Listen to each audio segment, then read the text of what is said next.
ছাব্বিশে জুলাই রাজ্য সরকারের ন্যূনতম সহায়ক মূল্য ধান ক্রয় কর্মসূচির আওতায় দক্ষিণ ত্রিপুরার সাব্রু মহকুমার বটতলা এলাকায় শনিবার বেলা 2টায় শুরু হয় 2024 থেকে 25 সালে রবি ফসল সংগ্রহ।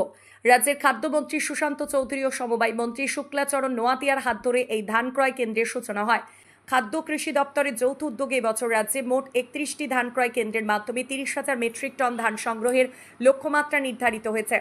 বর্তমানে ধানের ন্যূনতম সহায়ক মূল্য নির্ধারণ করা হয়েছে প্রতি কেজি 23 টাকা, যা 2018 সালে ছিল 17.50 টাকা। 2018 সাল থেকে পর্যন্ত রাজ্যের 1,17,000 কৃষকের কাছ থেকে 2 লক্ষ মেট্রিক টনেরও বেশি ধান কিনেছে রাজ্য সরকার এবং কৃষকদের মধ্যে বিতরণ করা হয়েছে প্রায় 446 কোটি টাকা, যা গ্রামীণ অর্থনীতিকে যথেষ্ট চাঙ্গা করেছে বলে জানান খাদ্যমন্ত্রী।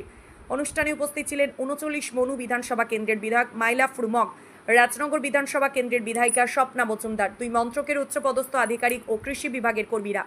সভাপতিত্ব করেন দক্ষিণ ত্রিপুরা জেলা পরিষদের সভাধিপতি দীপক দত্ত।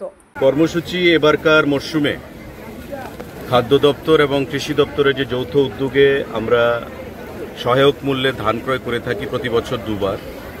এবারকার মরশুমের ধান ক্রয় আমরা দক্ষিণ জেলার সাব্রু মহকুমার এই অঞ্চল থেকে শুরু করলাম। সারা রাজ্যে 31টা প্যাডি প্রকিউরমেন্ট সেন্টার খোলা হয়েছে এবং দক্ষিণ জেলাও তার মধ্যে একটা বিশেষ গুরুত্বপূর্ণ, কারণ বিগত দিনে দক্ষিণ জেলা থেকে আমাদের অধিকাংশ ধান আমরা ক্রয় করেছি কৃষকদের স্বার্থে। তো স্বাভাবিকভাবেই এবারও আমাদের প্রত্যাশা অনেক বেশি। আমরা লক্ষ্যমাত্রা ধার্যমাত্রা রেখেছি সারা রাজ্যে 30,000 এমটি ধান আমরা ক্রয় করতে পারবো।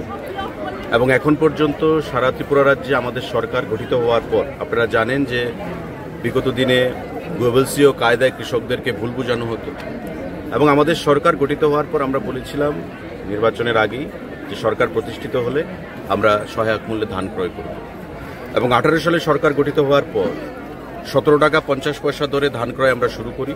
আজকে সেই এমএসপি 23 টাকা ভারতবর্ষের সরকার সেটা ঘোষণা দিয়েছে এবং এখন পর্যন্ত আমরা 1,17,000-এর উপর কৃষকের কাছ থেকে ধান ক্রয় করেছি। 2,25,000 এমটির উপর ধান আমরা ক্রয় করেছি এবং 446 কোটি টাকা এই ধান ক্রয়ের উপর সেখানে কৃষকদের পকেটে আমরা দিতে পেরেছি। এটা গ্রামীণ অর্থনীতিকে যেমন স্ফীত করবে, কৃষকদের অর্থনৈতিক বুনিয়াদকে যেমন শক্তিশালী করবে, ঠিক তেমনি এই সরকার যে কৃষক বান্ধব এবং কৃষি বান্ধব সরকার, মাননীয় প্রধানমন্ত্রী, মাননীয় মুখ্যমন্ত্রী এবং আমাদের সরকার কৃষি বান্ধব সরকার, সেটা কৃষকদের ইতিমধ্যে তারা বুঝতে পেরেছে। এবং আমরা দ্ব্যর্থহীন ভাষায় বারবার বলেছি যে যতদিন সরকার আমাদের থাকবে কৃষকদের কাছ থেকে ধান ক্রয় আমাদের অব্যাহত থাকবে, কারণ আমরা চাই কৃষকের কাছে অর্থ যাবে, তাদের ক্রয় ক্ষমতা বৃদ্ধি পাবে, তারাও রাজ্যের জিএসডিপি বৃদ্ধিতে তারাও এগিয়ে আসবে।